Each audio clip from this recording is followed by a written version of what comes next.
Good evening, ladies and gentlemen. If we could ask you to take your seats, that would be wonderful. Thank you. The magic screen is going up. On cue, I might add. Well, welcome to tonight's Lesson in Legends for the Real Estate Program. My name is Darlene Smith, and I'm the very proud Dean of the Merrick School of Business here at the University of Baltimore. Before we get into tonight's program, I would like everyone to pull out their phone and make sure that it is turned off or on vibrate. As much as we try to remember these things, once in a while it doesn't occur. For those of you who are tweeting tonight's event, the hashtag is St. John 2013, okay? St. John 2013. Tonight is a celebration of the dynamic real estate market and industry in Baltimore and beyond. And because of the strength of the real estate industry, the University of Baltimore Merrick School of Business started the Real Estate and Economic Development Program headed by Dr. Ford. Dr. Ford, if you could just stand up for a moment. Dr. Ford, who's chair of our department.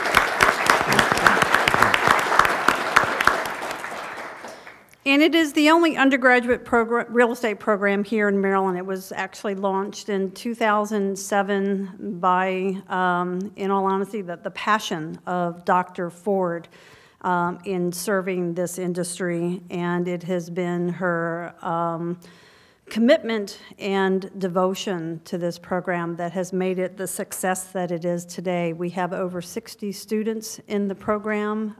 We have graduated about half that amount so far in the relatively short amount of time. So we're proud of that program because it teaches the unique aspects about the real estate industry, and it also brings awareness to career opportunities in real estate in both the public and private sectors. My counterpart here tonight is Daniel Thomas, our chair of our very strong real estate advisory board. And when we talk about having programs that are relevant to the needs of the community, we are very fortunate to have a very active advisory board made up of real estate professionals. And they meet with our faculty on an ongoing basis several times a year to make sure that our programs, our courses, our mentoring, our co-curricular activities, our value-added opportunities for our students, and providing a very important link between what we do in the classroom and the needs of employers in the real estate community. And Daniel has been a distinguished leader, has been working with us, sometimes day and night, and we won't tell Ed how much he's been working with us. But it's that leadership that has been absolutely crucial to the success of the program. So I'm going to turn this over to Daniel. Thank you, Dean Smith. It's a pleasure to be here with you at the University of Baltimore and also with so many friends and students. Along with wearing the hat of being the chair of the Real Estate and Economic Development Advisory Board, I also wear another hat that I cherish, and that's being a partner in training under our legend here tonight at St. John Properties. Lessons from Legends, it's a little bit different than a lot of other events that you might go to. Lessons from Legends, it's still in its infancy, but it's growing very rapidly from an idea that the very best way to learn is directly from the legends of our industry. You may see the cameras down in front here. The University of Baltimore is not only recording, but we're archiving the lessons, the successes, the challenges, the triumphs, the failures of our industry's legends. Last fall, we had the opportunity to listen to and learn from Tom Bizzuto. And tonight's going to be very special also because we get the opportunity to sit at the feet of one of our industry's greatest legends. And Lessons from Legends, it's a student-oriented event, but it's been greatly supported by the industry, and we're very appreciative of that. Great. We want to thank our sponsors for tonight. Our annual sponsors for our real estate program are Green Newitt, Hord Copland Mocht, ISG, the Maryland Center for Construction, Education, and Innovation, and PNC Bank. The event sponsors for tonight are Continental Title Group, Morse and Ritchie Associates, and Open Range Video Productions. It's now my great pleasure to introduce to you our moderator for tonight. And he is not only an alum of the University of Baltimore and the current president of St. John Properties, but he's also a personal mentor, icon, role model, inspiration, and friend. Even as the president of a $2 billion enterprise, you'll often find him in the office kitchen getting coffee for somebody who works under him. He is a great boss and man. He has been with St. John Properties for over 31 years. I was 2 years old.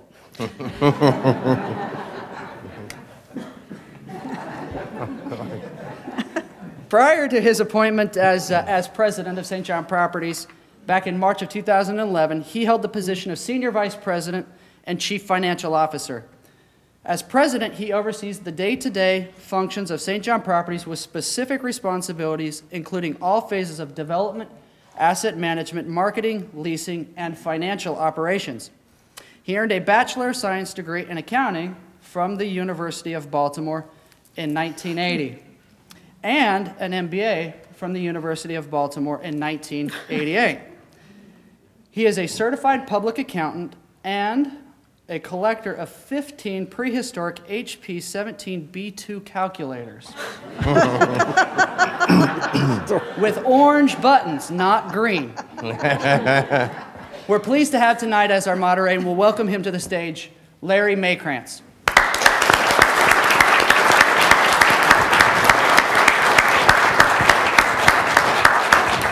Thank you. By the way, I was 2 years old also. I was -5.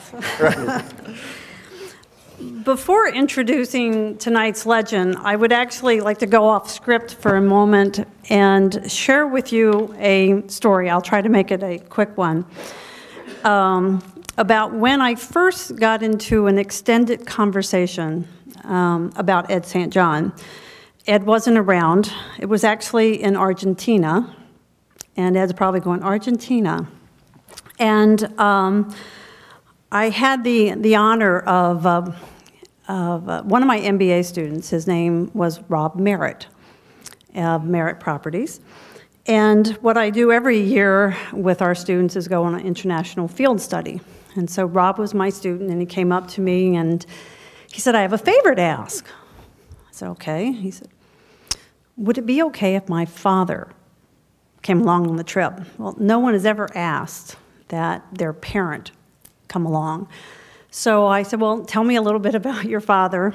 And what I heard, I couldn't possibly say no. And so Leroy came on the trip.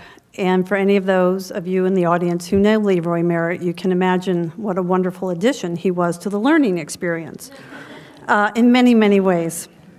And so one night after dinner, sitting around having drinks, I asked Leroy to tell me his real story. And I said, I know where you are today. How did you get here? And by this point in time, 5 or 6 students had come around. And about 2.5 hours later, the story ended. And there was lots of questions. But a great deal of that story focused on Leroy and Ed. And there were lots of questions about that initial partnership, and there was laughter. And when Leroy had finally finished and put his last drink down, and I turned to my students, and I said, ladies and gentlemen, we've traveled thousands of miles, and what you've just heard is one legend and his story talking about another legend who we haven't had a chance to meet.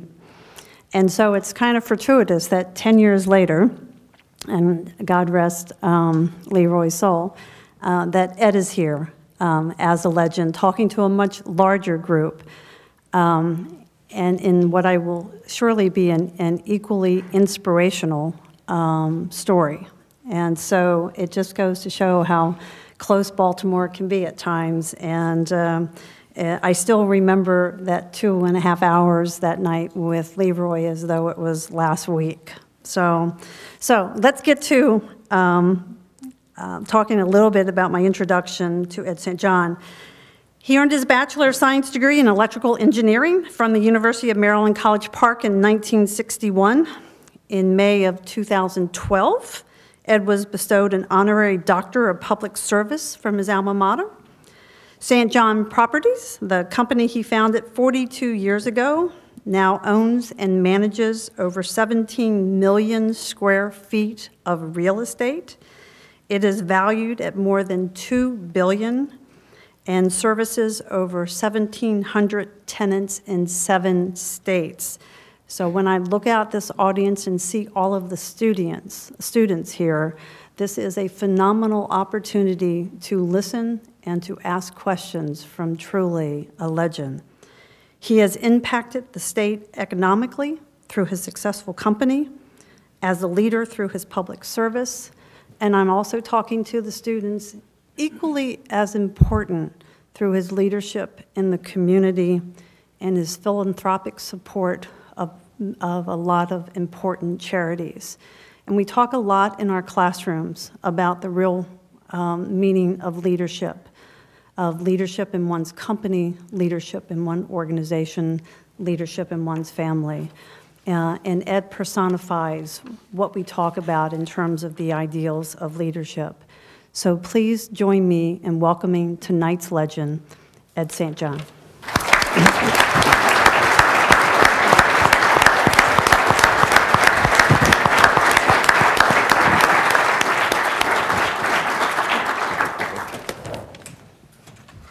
Good evening, Ed. Good evening. How did you get us these great seats?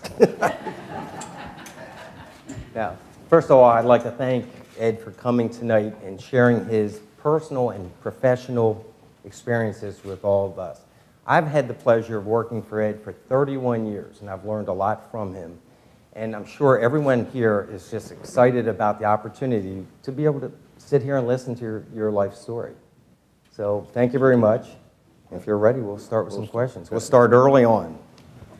So as a child, Ed, where did you grow up and what did your parents do for a living? I grew up in Pimlico, and what did my father do for a living? He did a lot of things. He got as you heard tonight, he got a degree from a CPA degree from the Wharton School, University of Pennsylvania, which when I found out what the Wharton School and the University of Pennsylvania was later in life, I went to him and said, "Wow, you went to an Ivy League school." He said, "It was no big deal. It was the school in the neighborhood." Apparently, that was the school in his neighborhood. He then went into accounting, as you would probably assume. Then he went into banking. And after that, he went into home building. And I'm trying to remember the order. Then he went into a fascinating thing was car carriers that carried automobiles. So he started manufacturing car carriers and carried automobiles, and he sold that to the Anchor Motor Freight, and it's the Baltimore division of Anchor Motor Freight now. Then he took that experience and started building. He was the first one to put tractor trailers. The trailers used to have canvas tops, and he was the first one to put an aluminum top on instead of canvas. And he sold that to the Fruhoff Trailer Company. Then the war broke out, and he became a superintendent building Liberty ships. And he had 4,000 men working for him. And he made the equivalent of something like $750,000 a year running the 4,000 men. Because I wondered why he went from business to that. And he said, "For money, why else?"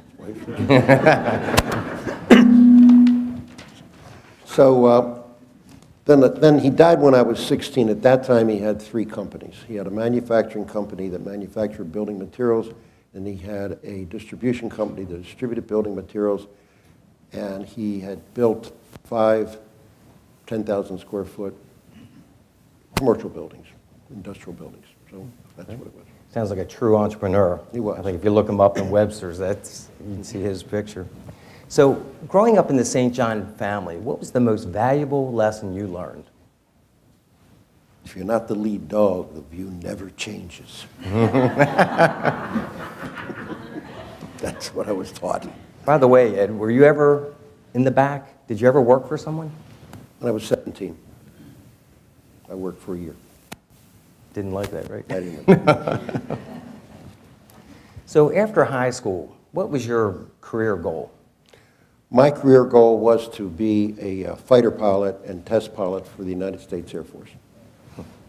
So how did that lead to you signing up for an engineering degree at the University of Maryland? I went down there, and you used to go to the Armory. It was called the Old Armory. And I walked up to the Air Force ROTC desk, and I said, what degree do I need to be a test pilot? And well, not a fighter pilot, but a test pilot. And this guy brought out this book about that thick, and he looked it up, and he said, the #1 degree is electrical engineering. I said, thank you. I went and signed up for electrical engineering. By the way, Ed, I don't know if you remember, I've always heard how difficult engineering is. But when I was interviewing with you in 1982, Ed said, well, how are your grades? And I said, well, I'm very proud of them, Ed. And of course, you can check them out, Dean Smith. I had a 3.65 grade point average, so I'm not lying. And then you looked at me, and do you remember what you told me your goal was with your grade point average at the University of Maryland? With 3 point... My goal? Yes. The requirement was a 3.0 you needed to graduate. No, So we needed a 2.0. 2.0. So, And I got a 2.01. 201. But I had one hell. That humbled me right away when I was interviewing, trust me. So, looking back over the years, how did that education help you in business? I think an engineering degree, and I do mean this to the students that are sitting here, and I'm not taking anything away from all of the degrees, but engineering teaches applied math. And I've told many, many students, if you don't know what you want to be, take math. If you want a better degree, take engineering, because it teaches you to apply math. It teaches you to think clearly. It teaches you to take the givens and come up with a result. And I don't know any other degree other than math or engineering that does that. And I just applied all those principles that I was taught to business. Thank you for supporting math. Oh, great. Math is it, I'm telling you. Very important. Here's what's given, and here's what you want to get to. Black box, I've heard that from you so many times. Yeah. What goes in and you evaluate what comes out. That's right. So now you're in the engineering program at University of Maryland. How did you ever end up in real estate? Well, remember, the only reason I was in engineering was to fly airplanes and to be a test pilot. And that's what I was doing. I had taken basic flight training. I'd had 2 or 3 hours in jet trainers. And my mother comes to me, and I'll never forget her words. She said, if you don't stop this flying foolishness, I'm going to sell the companies. Well, you got to remember, I was like 21 years old. So I went to the smartest people I know, my fraternity brothers.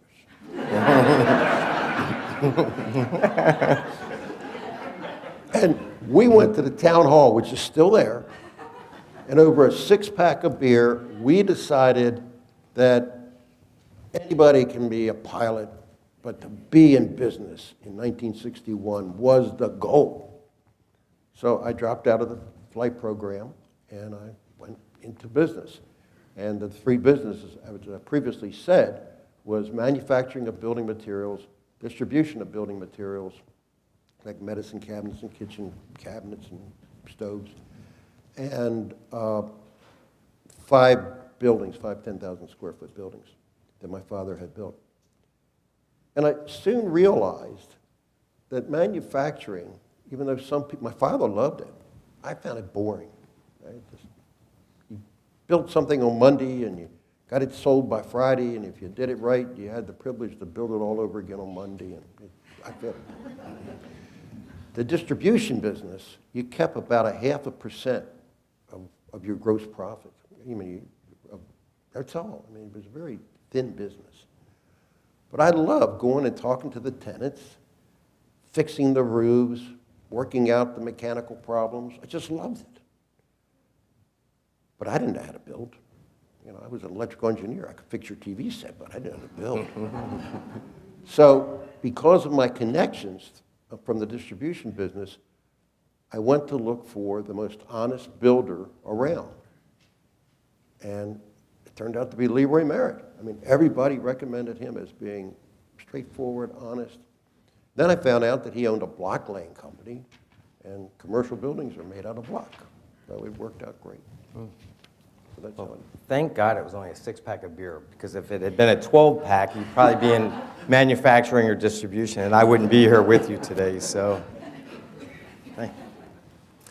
So today you build many beautiful buildings, and I see the excitement in your eye every time an architect shows us a picture of one of the buildings we're working on. And I look back to 1967, and I tried to envision how you felt when you built your first building, Stafford Avenue. Can you tell us, what did Stafford Avenue look like? To me, Yes. it's the most beautiful building in the world. That's what I thought. It was absolutely the most beautiful building in the world, because I had been there and helped build it from scratch. It was just a piece of dirt. We built it. And if I take you there today, it's 6 garages, little teeny garages.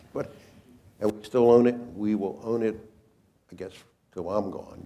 Then you can sell it. Never sell it. That's why I'm here. So, by the way, was it painted block? Painted block building. So, you and Leroy are very successful. You're together from 1967 to 1971. You build 500,000 square feet of buildings. What happened in 1971 to change that? Leroy and I were great friends. We were great friends till the day he died. In fact, I was skiing in Aspen, and I talked to his wife, and his wife said, "Ed, you don't have to bother coming back. Leroy is going to live another couple of months because he had cancer. I mean, not cancer, he had mesothelioma, even though he could never remember being exposed to asbestos. And I guess that's lung cancer caused by asbestos. Anyway, I got a call from Scott Dorsey, his nephew. And Scott said, Leroy's not going to live the next 24 hours. If you want to see him, you got to get here. So I got on a plane and flew back immediately. And I was with him hours before he died. But Leroy was one of the most generous, big-hearted human beings I've ever met in my life. And it reflected in business. Leroy would rather hire 2 C people and give 2 C people a job and feel good about it. Whereas I've always been hire A+. And you get more out of A+ people than you get out of 2 C people. And it costs about the same. And that was starting to get in our way.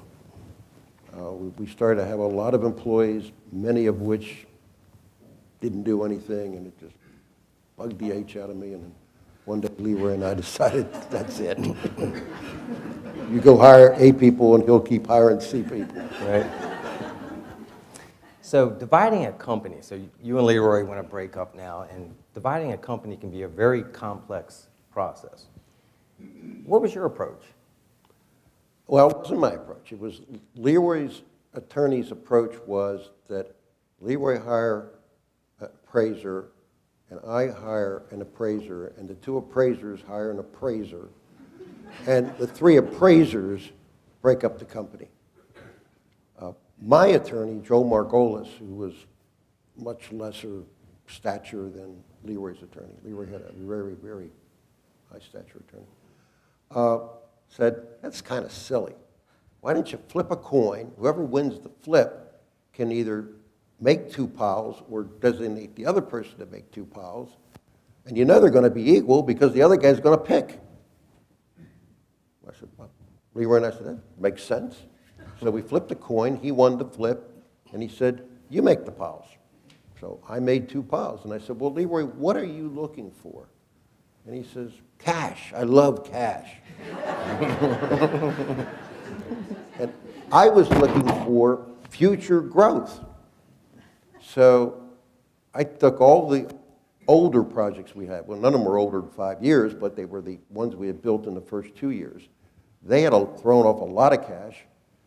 So I put that in one pile, and I put cash in the pile, and then I put in the other pile of about equal value all the newest projects, the ones that we built in Towson, right on 83 and right on York Road. Because I knew in the future, in my opinion, they were going to be worth more money than the other pile. But it's going to take 10, 20 years. And of course, Leroy looked at the 2 piles and picked the one with all the cash. That's how we separated the company.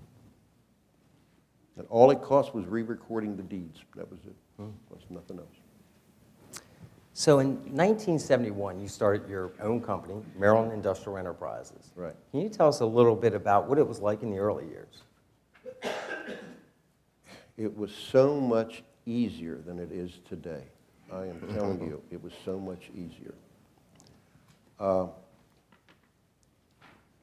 hired the accountant, Gertrude Kessler, who had worked for me years before in one of those other businesses.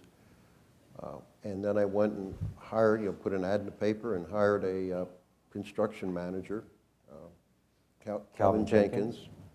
And then one of the guys I went to college with came in as an assistant, John Prisbella. And then we hired a receptionist. And at first we started in Phil Ratcliffe's office. He let us have some space there. And then we moved over to Village across Keys. And we started building buildings. We started building warehouses. That's what happened. Oh, and all you had to do was build a building, and a bank would lend you the money to build the building, and then if you got a permanent commitment. So you went to an insurance company, got a permanent commitment from an insurance company, and with that permanent commitment, the bank would lend you money. And then once you got it built, then you got 80% of the money from the insurance company. It was a process that was so smooth. Today, it's brain damage. It is absolute brain damage. Thank God it was then. That's all I can say. By the way, when I started with Ed in 1982, he drove a pickup truck, he wore construction boots, and he physically worked at every project during the day. Then when we would have to meet with a bank, he would come into the office, put on loafers, tie, navy blue jacket, and we'd go off and meet with the bank. So he was truly hands-on from the boots on the ground. So it was really exciting to watch that and to watch the transition to the person that he is today. So from 1971 to 1982, Ed, you built 2 million square feet of bulk warehouses. That's right.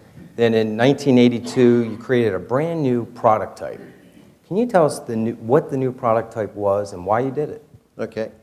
We were doing, in the process of doing a project that's called BWI now. At the time it was called Friendship Business Center. And the first building was our typical block building, and I think it had some little metal trim at the top. And it was a smaller building. It wasn't the buildings we built, if they had a railroad siding behind them, they were 200 feet deep, and if they didn't, they were 100 feet deep. And this one was probably 400 feet long and 100 feet deep, about 40,000 square feet. And the asphalt parking lot went right up to the front door, no shrubbery, very economical.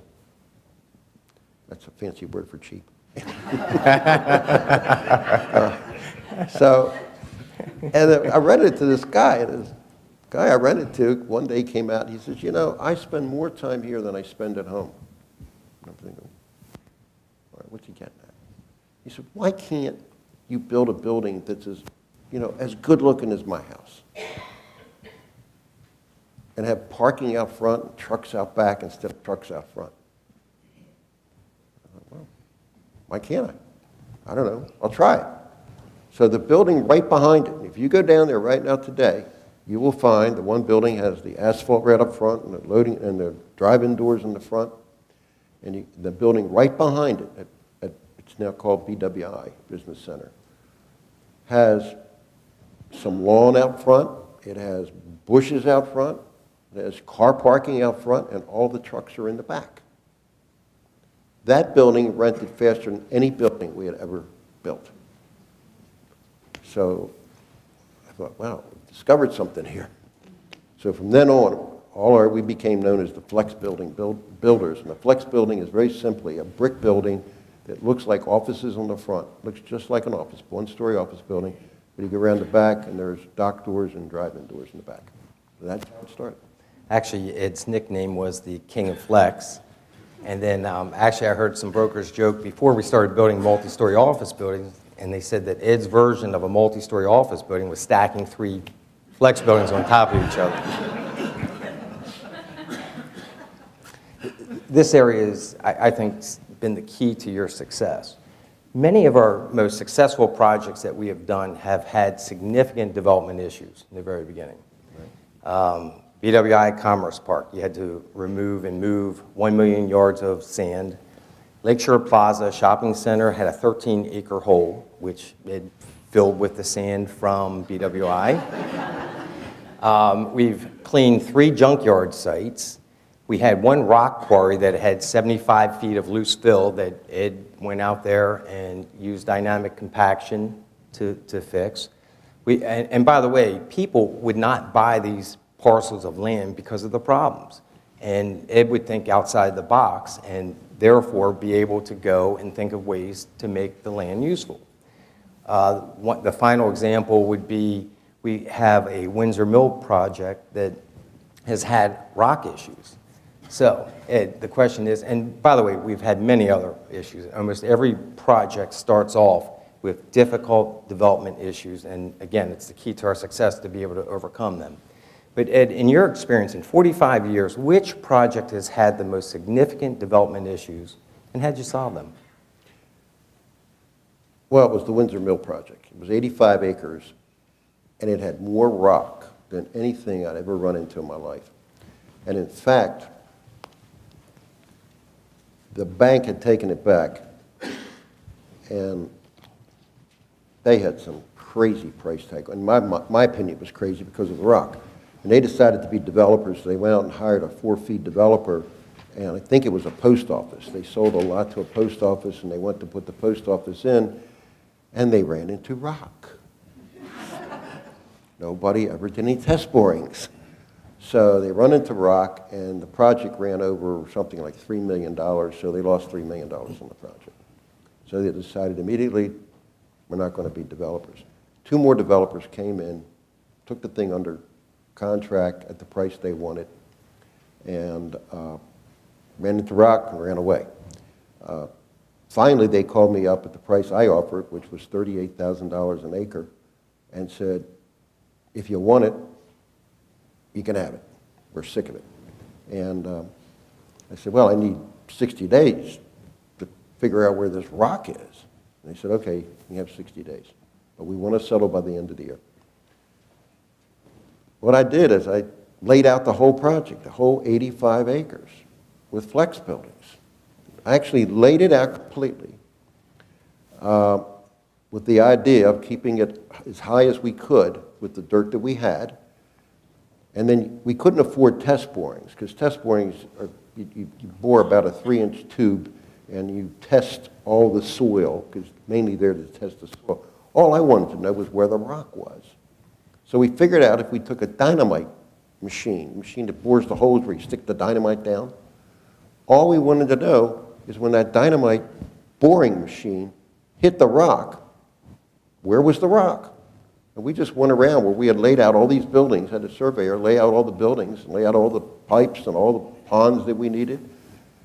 We knew within 60 days exactly what it was going to cost us to blast that rock. That's how we did it. Amazing. By the way, just a little side note, do you remember the day you called all the senior vice presidents into the front conference room to decide on this project? Can you fill us in? I know it would bring a smile to his face. Yeah, I called them all in, and I said, we had a project right down the street that was had been unsuccessful. I mean, poor leasing and everything else.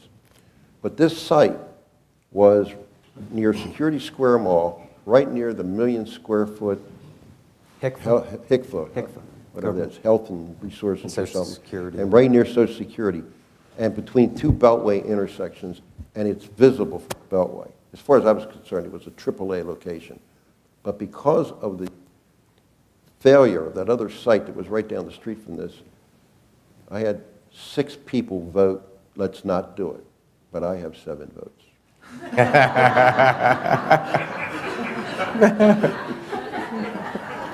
He didn't tell us about the 7 until after we all voted. We figured it was a done deal.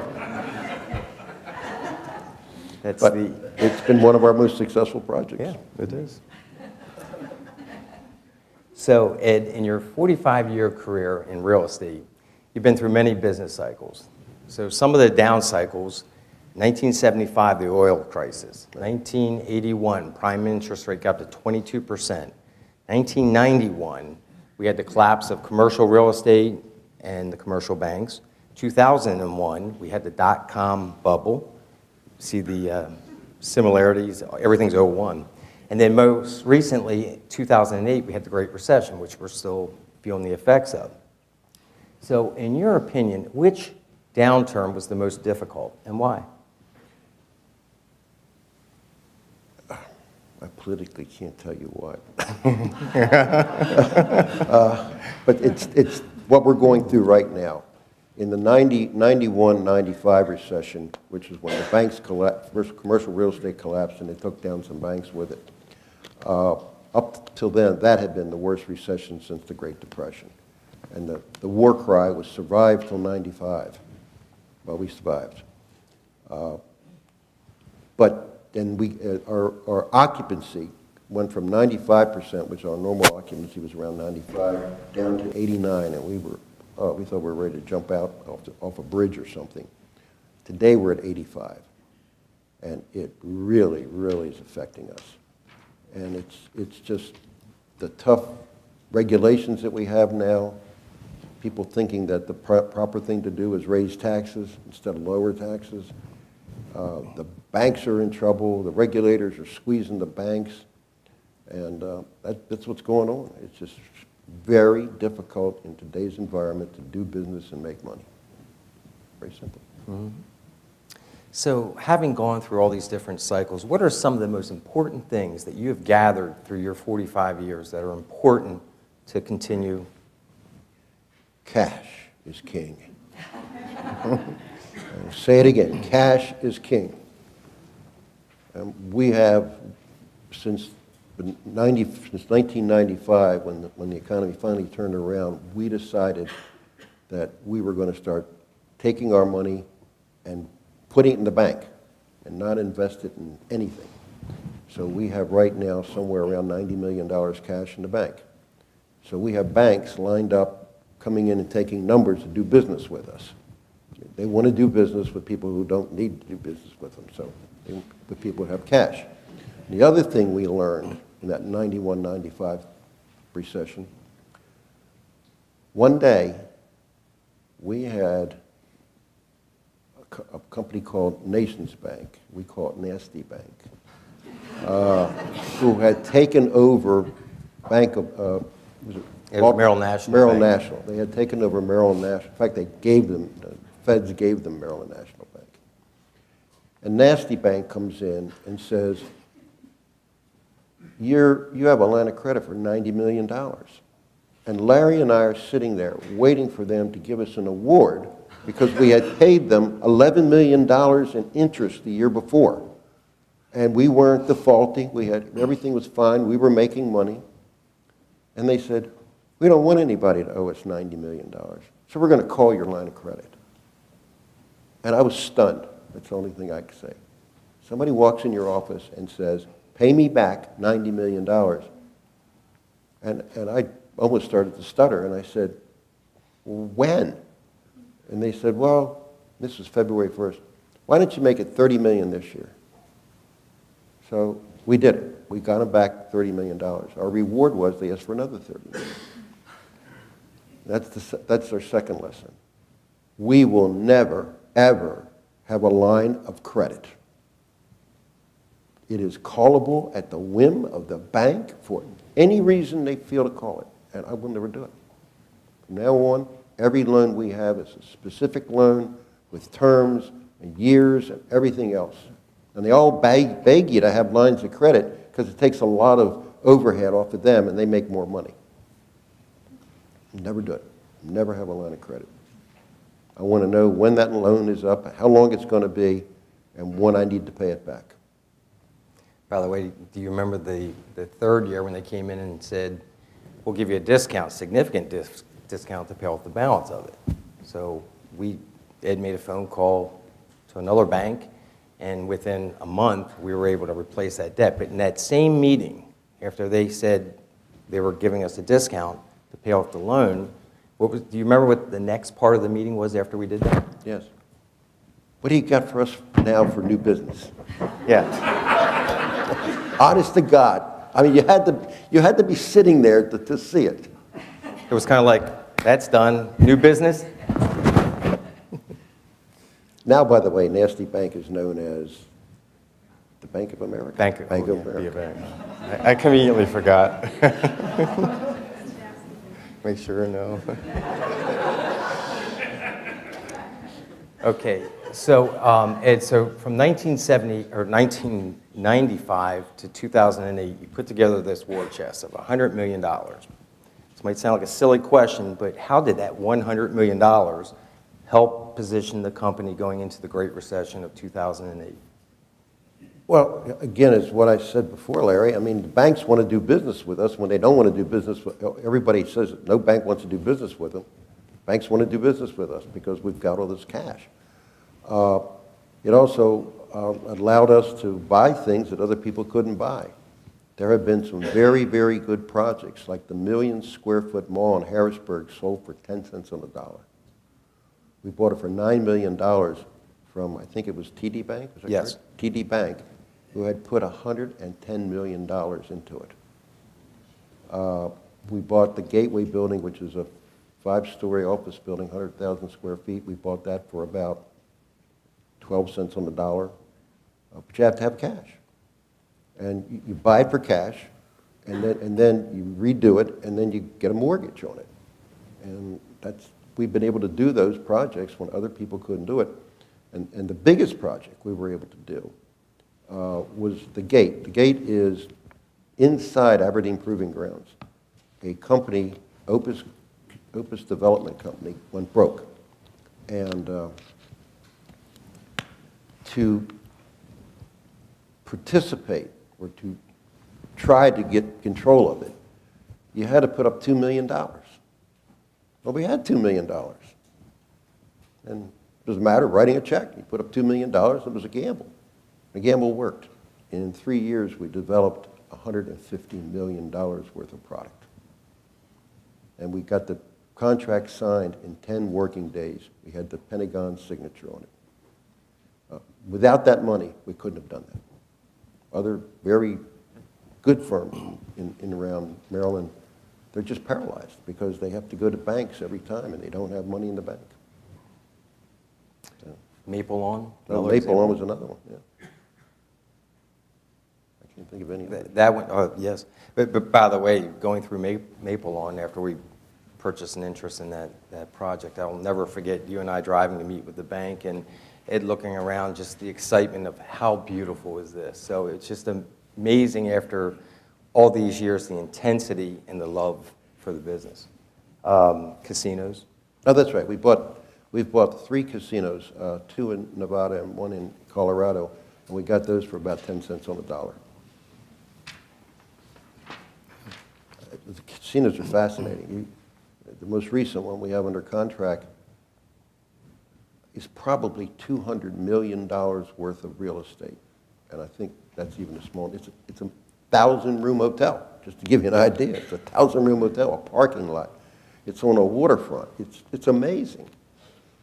And we're getting it for $9 million. Now, I think they just dropped it 5 million. It's actually $7 million, and we're going to put some $7 million. dollars into it. But you got to put up to $7 million. You can't borrow anything. You got to put up the money. It's going to cost another probably $6 or $7 million to redo it, get the cash flowing, and then you can get a loan. So that's how it's helping in this environment. Which is, what is really nice about this is during the worst recession ever, and we've had such significant success with these projects because of the cash. So it was a great insight on Ed's part. In the business community, you are highly respected for several predictions that you've made. There's many of them, but I'll just highlight a few of them. The first one was in October of 2005. You elected, and by the way, residential housing was at its peak. It still hadn't peaked. It peaked in 2006, I think August or October of 2006. So here we are in 2005, and you short the residential housing index. Can you tell us a little bit about that? All right. What Larry's referring to is I watched housing for 5 years go up 15% a year. And at first, it didn't faze me. I mean, you know, houses were going up a lot each year. But then I watched friends of mine buying and selling houses. Now, they're in the commercial real estate business, and they're buying and selling houses, not apartments. Other people I knew were buying apartments at obscene prices and turning them into condos and selling, and they were selling them and making money.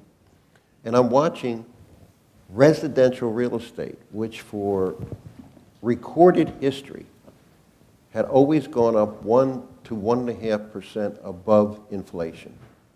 It was never an investment, it was a place to live. And if you retired and sold it and moved into a hotel, into an apartment, you had some money. And all of a sudden, it was now an investment. And we're going into like 4.5 years of this growth of 15% a year. We were 75% above where we started 5 years before. And I knew it was a bubble that was going to pop. So I called a friend of mine, Jamie Kajowski, and I said, Jamie, what do we do? How can we take this knowledge that we know it's a bubble and it's going to pop and do something?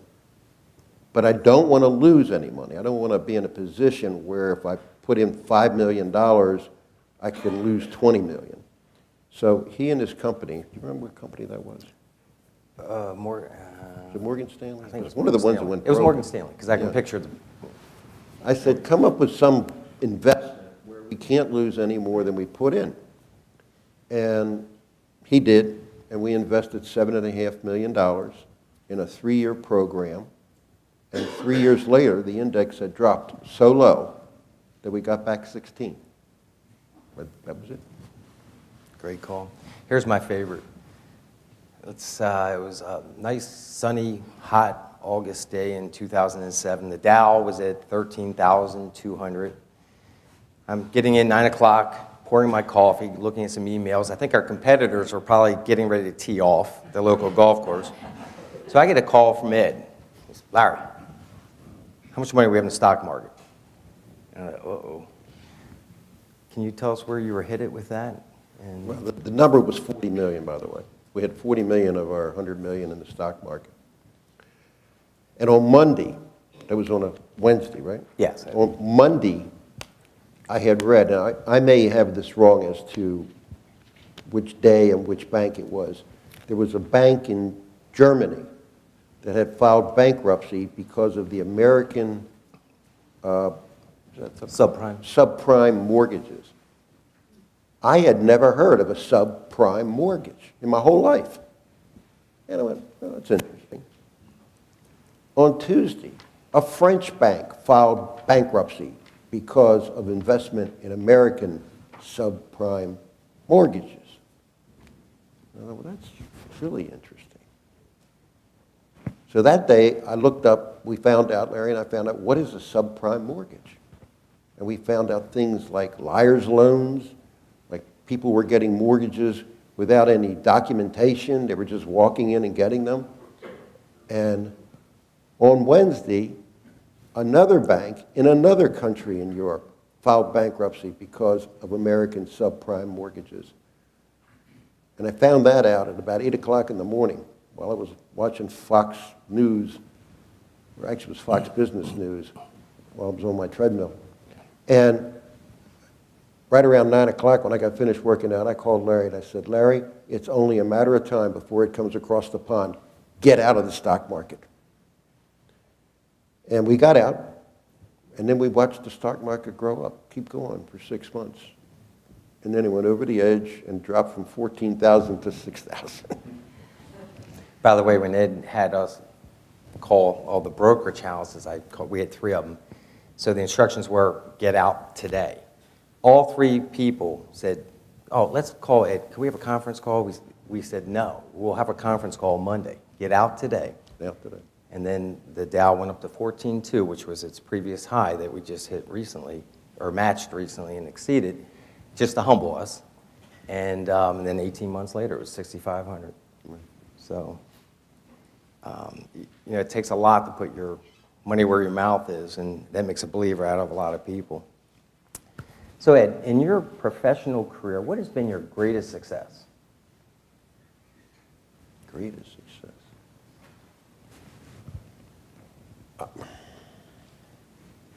It would have to be the Aberdeen Proving Grounds, APG. It'd have to be APG. I mean, that you could write an MBA thesis on how we got that project, how we. I don't know how we did it. I mean, honestly, we have been dealing with the Army since, and dealing with the Army is like dealing with that pole right there. It really is. I mean, they have Easter month, Christmas month, Valentine's month. Any holiday you can think of that's usually a day, they take a month off. But they wanted this project done, and Tino, my staff, was the leader of it, and Jerry Witt was there, and they literally worked. Tina came back, I remember Tina, you came back from Ocean City, I think, and they worked night and day for 10 working days. And on the 10th day, we got somebody, I forget his name, to go down to Pentagon, and he got a general to sign the paper, and we were there. It wasn't a perfect contract, but it got us in the door.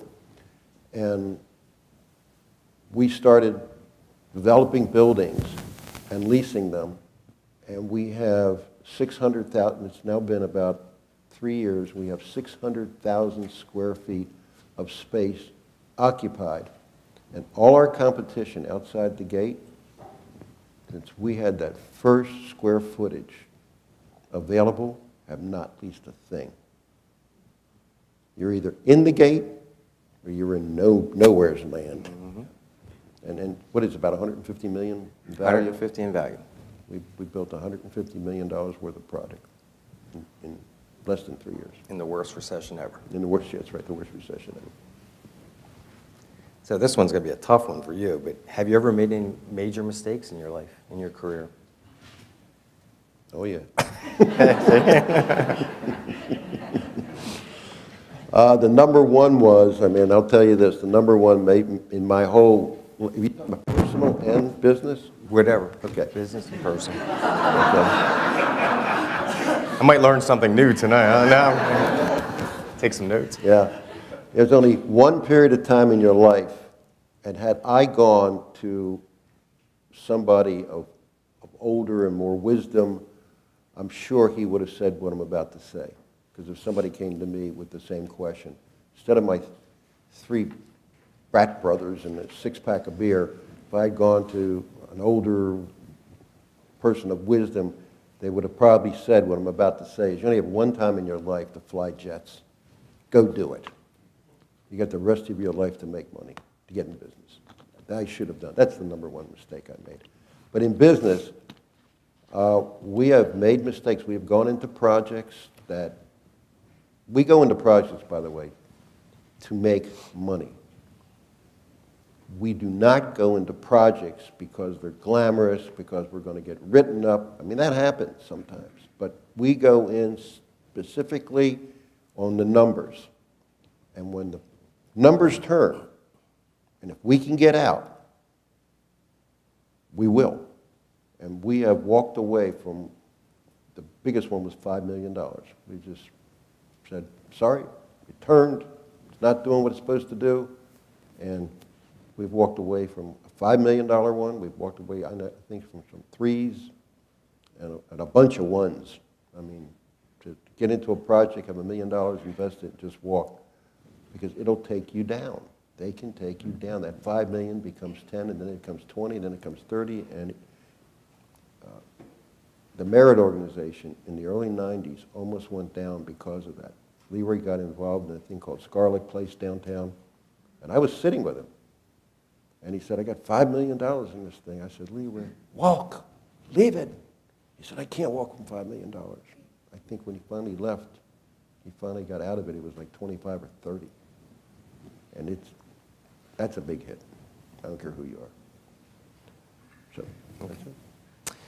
What has been the most important key to your success? Hiring those A-plus people. I mean, I don't want anybody dumber than me. I want everybody smarter than me. Or else, what are they doing there if they're not smarter than me? Who violated that? For 10 years. It took me 10 years to teach Larry that. He kept saying, well, why should I hire these smart people? What do you need me for? I said, oh, God. Finally. Self-preservation. But I eventually learned. So Ed, I know you have many years left. I'm sure the University of Baltimore will be doing an update in 20 years with you sitting here just to see what you did in the next 2 decades Your and so lips to forth. God's ears. That's right. But what have you done to secure the future succession of the company? Well, we're making sure that everybody, all the senior vice presidents, have people under them who are as good as they are, or maybe better, using our way of looking at things, that can, should they get hit by an automobile tomorrow morning, we're not going to be sitting there going, oh my God, what do we do now? So that's what we're doing. We are making sure that every division of the company has a succession plan in place, that we know where to go to in case something happens. What are your thoughts on the economy going forward?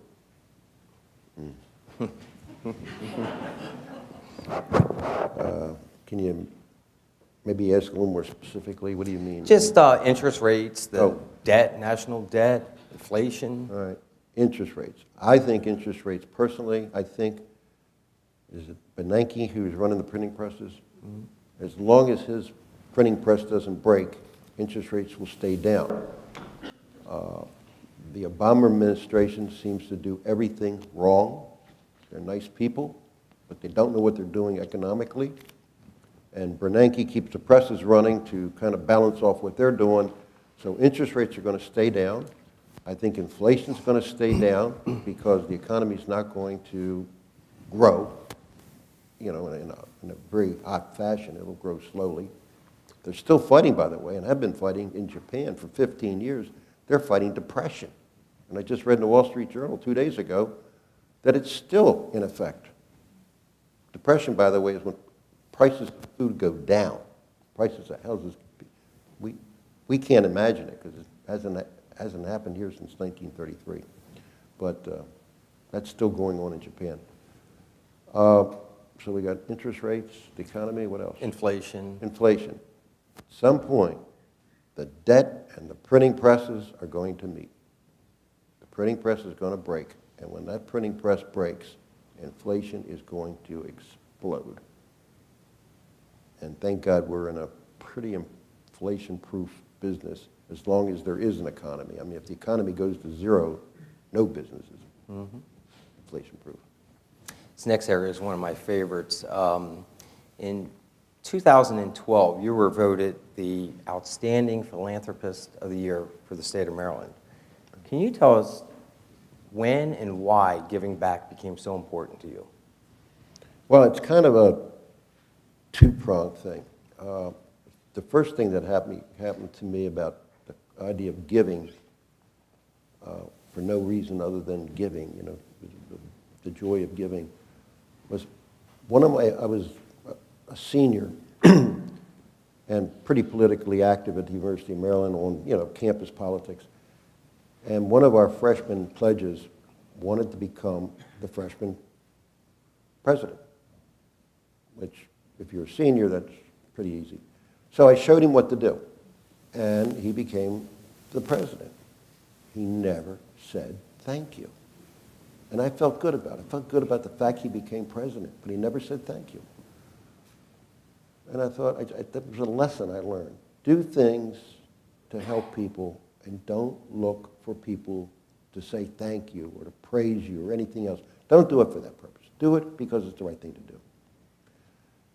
And in about 1990, I met a man named Lou Grasmick, and I got to know him pretty well. Lou calls me up one day, and Lou was known for his philanthropy and organizing things for charities, and he calls me up and asks me to raise $25,000. And I said, Lou, how am I going to raise $25,000?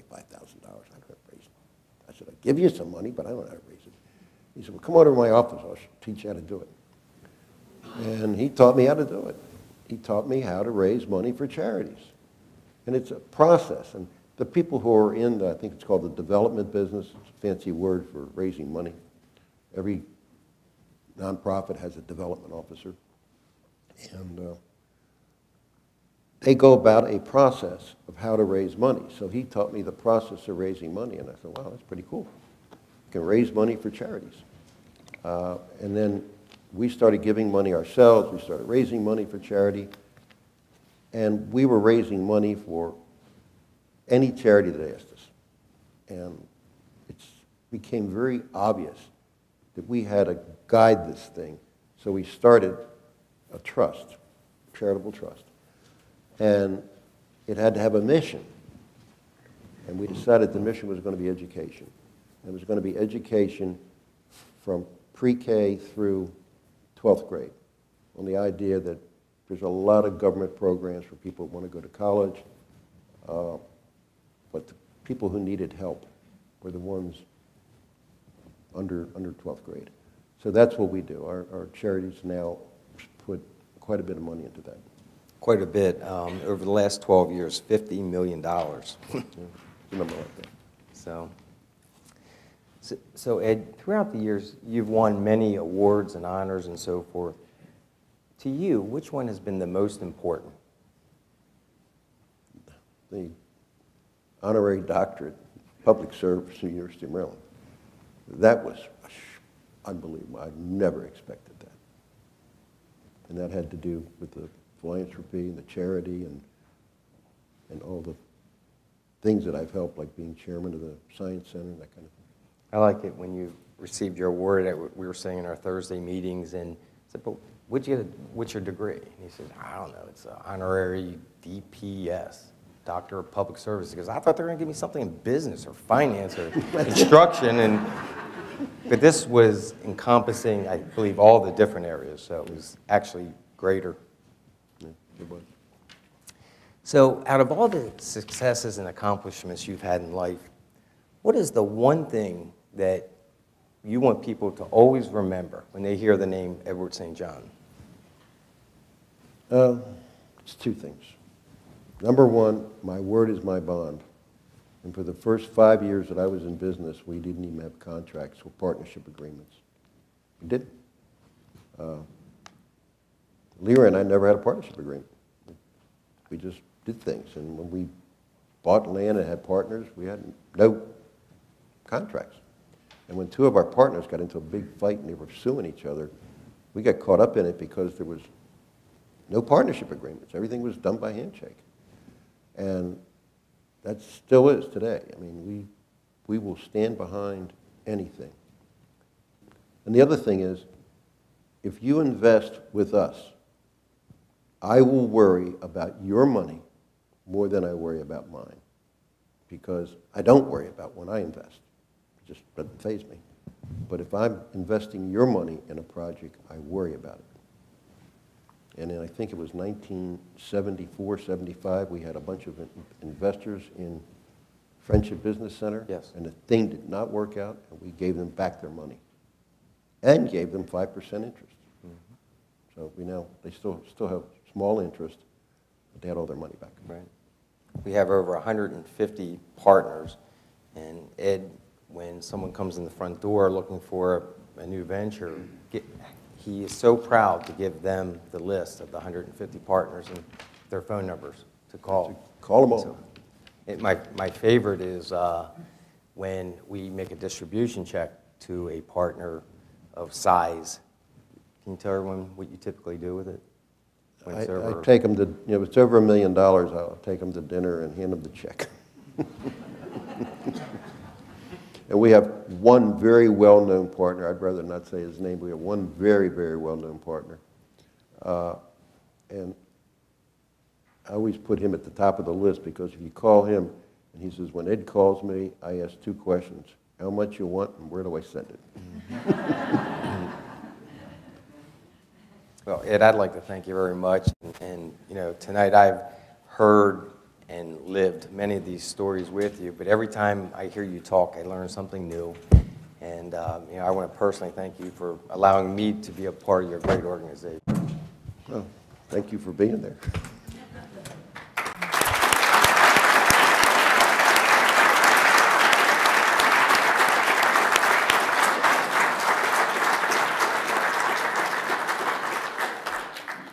Well, clearly, you need to write a book. Memoir. And I think it would be a bestseller in the real estate programs. It would be a bestseller for MBA students. And it reinforces a lot of what we try to teach and how effectively we sometimes make those connections. We talk about the importance of integrity. We've actually talked about the shifting priorities between balance sheets, financial statements, the cash is king. I think we've all learned that lesson over the past 5, 6 years. It was interesting, the question about instinct, intuition, insights. I think that when you look at success, you need intelligence, and I don't think there's anyone in this room who would doubt the remarkable intelligence of Ed St. John. But you also have to have that keen ability to identify opportunities when no one else does, and to trust your judgment. And some of that comes over time, but some of it is instinctual. And I think that a lot of the leadership books talks about the importance of trusting instinct. And when you don't, you lose your effectiveness as a leader. And you can talk about perseverance and tenacity, and you can go on and on with the lessons that we learned tonight. I know I was sitting in the front row, absolutely captured by your words, and I'm so glad we're having it. We had it videotaped because I think it's a video that we will use over and over again. And so with much appreciation, we have a token of our appreciation. Are you doing okay? Yeah. Hop along? Don't tell my doctor, but I'll hobble over. How old did you say you were? I was 2 years old when Larry started with St. John Brown. Story of why he's hopping, and as soon as I found out what he did, I said, "Have you forgotten your age?" Ask my wife what happened. She reminds me often. But Ed, Larry, thank you again on behalf of the University of Baltimore and the Real Estate and Economic Development Advisory Board. I want to present you with a small gift, Ed. Thank you. Board. And a certificate of appreciation for being our legend in real estate. So thank you very much.